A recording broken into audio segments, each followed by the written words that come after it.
Now that our product on Printify is published on our Shopify store, let's go check that out. To do that, navigate to the left-hand side and click on Products. This will take us back to Shopify.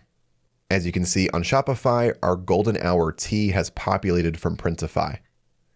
Let's click into this, and we can begin configuring some of our product details here back on Shopify.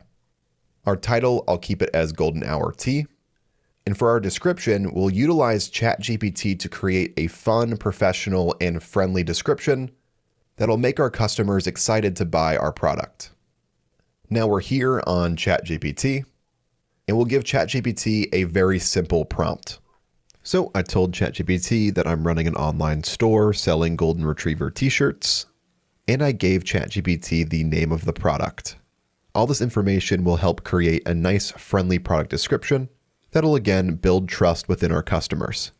Now, once we're done writing our prompt, let's click Send, and ChatGPT will come up with a page description for us, and then we can simply just copy and paste it back into our Shopify product page. And we'll paste it into our description here. Next, let's move on to media. Back on Printify, we configured our images, and we can see them here on Shopify. The only image I'm worried about is the featured image here first. So let's grab our lifestyle mockup image and drag and drop it to be the first one here. Now, when we showcase a collection or product on our homepage on Shopify, this is the image that our customers will see. Now, when our store is complete, this is what our product page will look like. As you can see, we have our main image here. We have our variants. And thanks to Printify, when we click on a new color, the proper image will show up as well on our product page. Scrolling down, we can see the description we used ChatGPT to help us with. And overall, we have a nice, clean, professional look for our product page.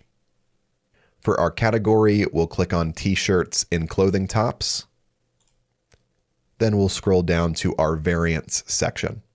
Here you'll see the color and size variants we chose back on Printify. One important thing to note, especially with color variants, if you click into it here, you can reconfigure the order of your color variants. Since my featured image here in my media section contains my deep heather color variant, I like to make sure that deep heather is the first option in my variants list. Once I'm done with this, I'll click on Done. I'll scroll down slightly on the page, and here we can see our price variants. As I mentioned earlier, you can configure the prices for each of your product variants directly on Shopify. You can do this by clicking on the checkmark button here, and then clicking on Bulk Edit. But we already configured our prices back on Printify, so we'll leave this alone for now. I'll scroll down all the way to the bottom, and we can see our category meta fields here. I'll click on Accept All. Then in the bottom right, I'll click on Save.